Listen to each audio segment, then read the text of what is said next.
60% of Americans surveyed say they're unhappy at home or unhappy in their careers. 60%, survey after survey. That means that quite a few of the people in this room are unhappy in our careers or at home. How could this be? How can a country so prosperous like America have so many people that are so unhappy? I believe it's about our achievement culture and the fact that nothing is ever good enough for us. No matter what, we always want more. Bigger house, more houses, bigger salary, bigger valuation. All the entrepreneurs in the room know you build a company worth $1 million, you want it to be worth 5. When it's worth 5, you want it to be worth 10. When it's worth 10, you want it to be worth 50. When it's worth 50, you want it to be worth 100. And I'll be happy then. I'll be happy if. I'll be happy if only I do better, get more. It started for me in first grade.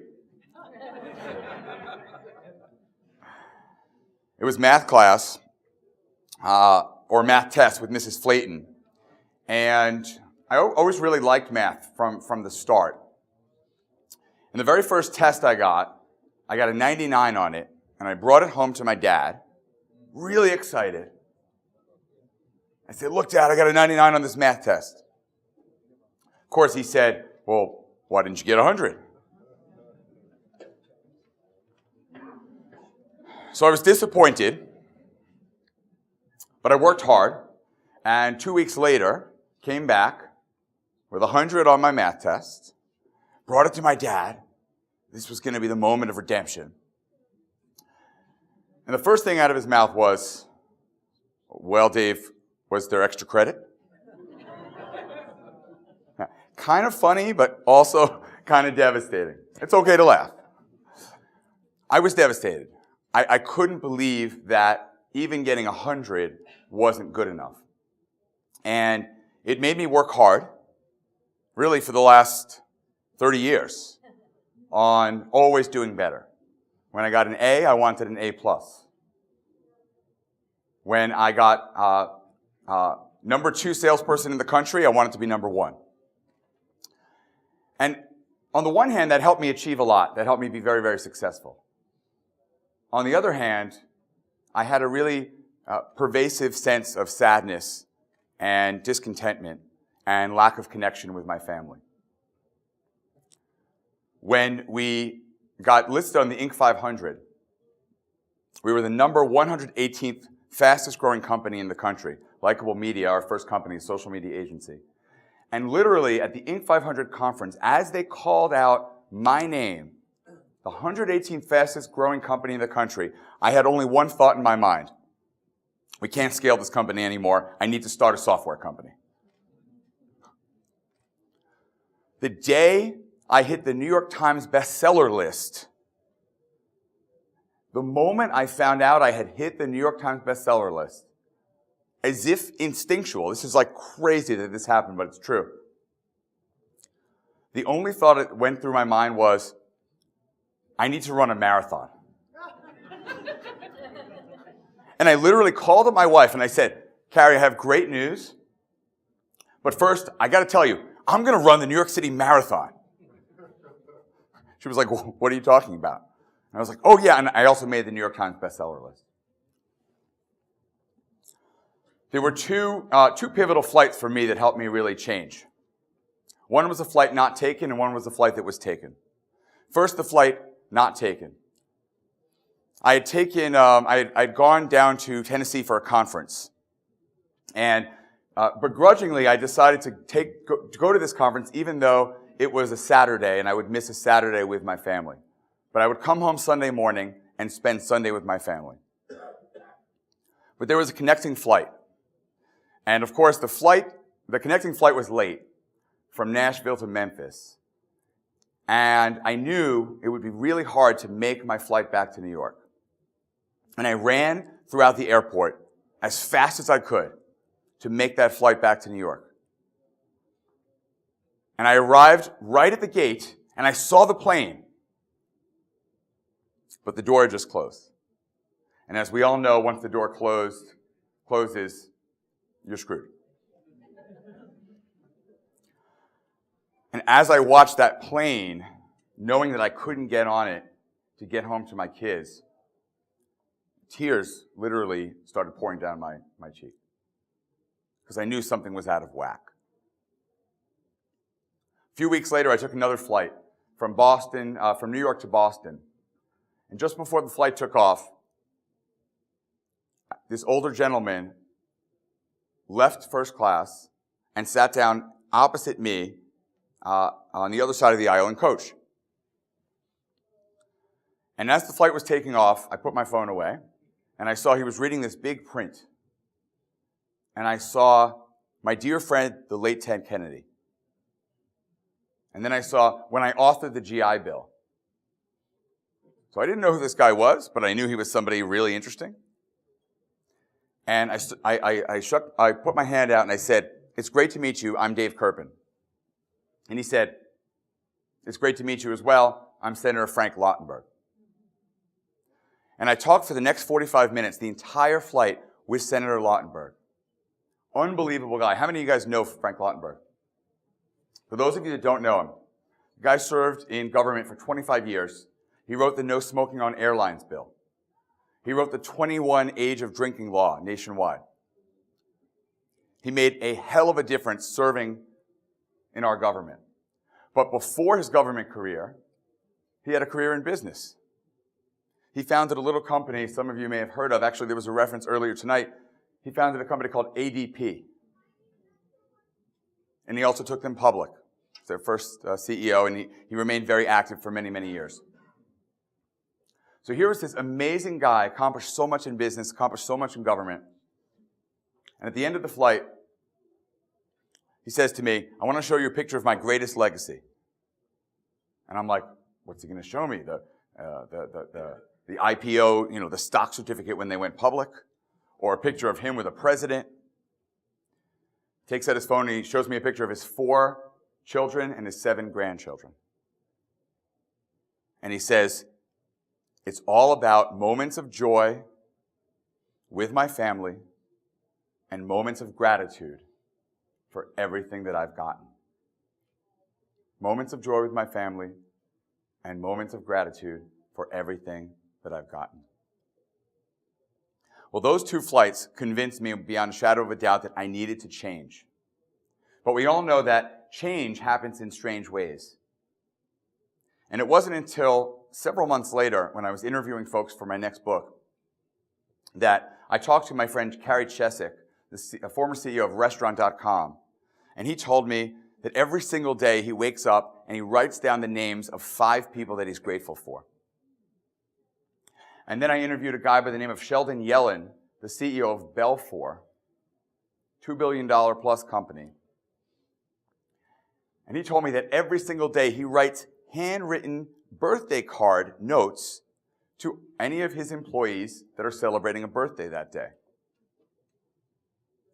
Now, this is put into perspective when I tell you that he has 8,000 employees. So every day, he's writing between 15 and 25 handwritten birthday cards. So if these amazing leaders could do that, I thought I can do something similar. And I started writing handwritten thank you cards. And every single day now, I write 3 handwritten thank you cards. It's in my calendar, 8:30 a.m. Write your 3 handwritten thank you cards.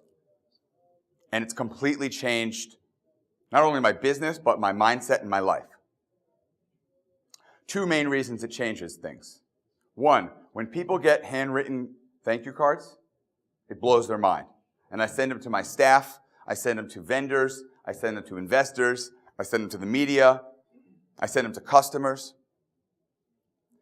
But the crazy thing is, even if those never got sent, even if they got lost in the mail, it wouldn't matter. Because as I write them, it changes my attitude. It changes my mindset.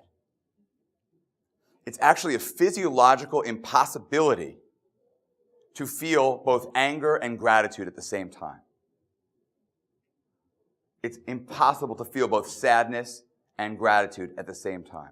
So if we can just capture those moments of gratitude, we can change our perspectives and we can change our lives.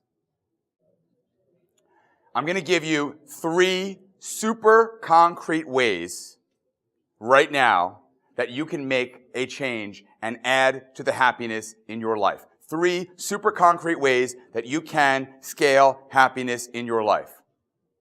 Number 1, one of the problems at home is that we all have these phones.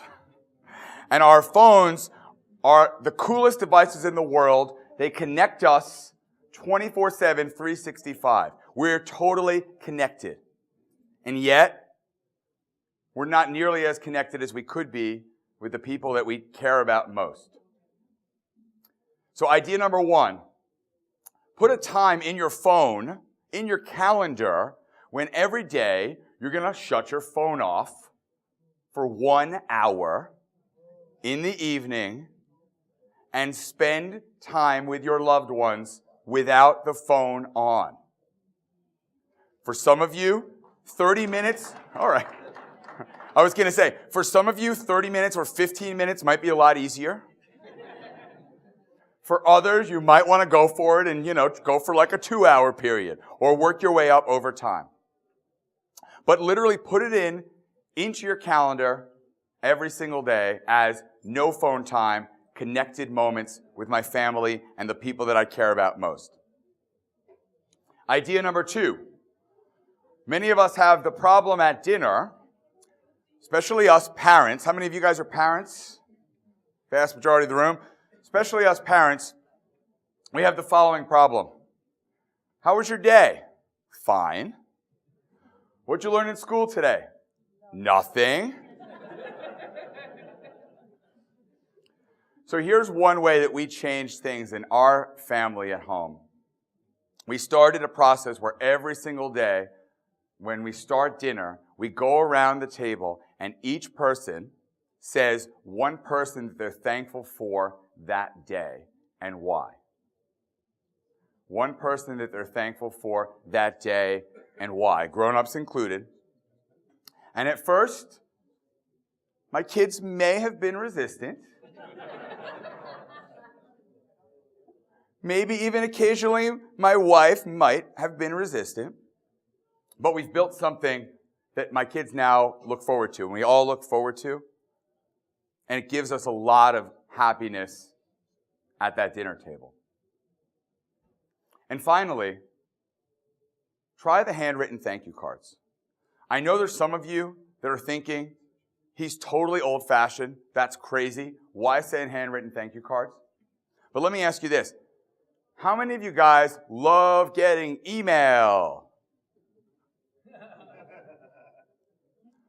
So seriously, I mean, we all get so much email that if I get a thank you email, I don't even appreciate it anymore. Honestly, it's just another annoying email.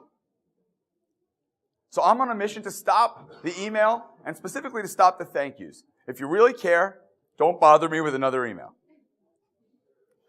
So what I did as I said earlier is I put it into my calendar every morning, send 3 handwritten thank you cards. And what I've done for you guys today to help get you started, if you're interested, there's a thank you card underneath your seat. And I'm going to challenge you to fill out that thank you card. We all want to go to dinner, so maybe not right now, but at some point throughout this weekend, I want you to fill out that thank you card for one person in your life that you're thankful for. If you want to be lazy, you can give it to that person here this weekend. If not, I strongly encourage you to bring it back to work, back home, back to someone that you can give it to or send it to. Now, the benefits of operationalizing these moments, the benefits of making one or more of these moments part of your daily routine and part of your lives is that it will help your business. I'm living proof. It will absolutely help your business. It will help you stay more connected to your family. And most of all, it will help you increase those moments of happiness and, dare I say, give you a little bit more happiness at scale. Thank you very much.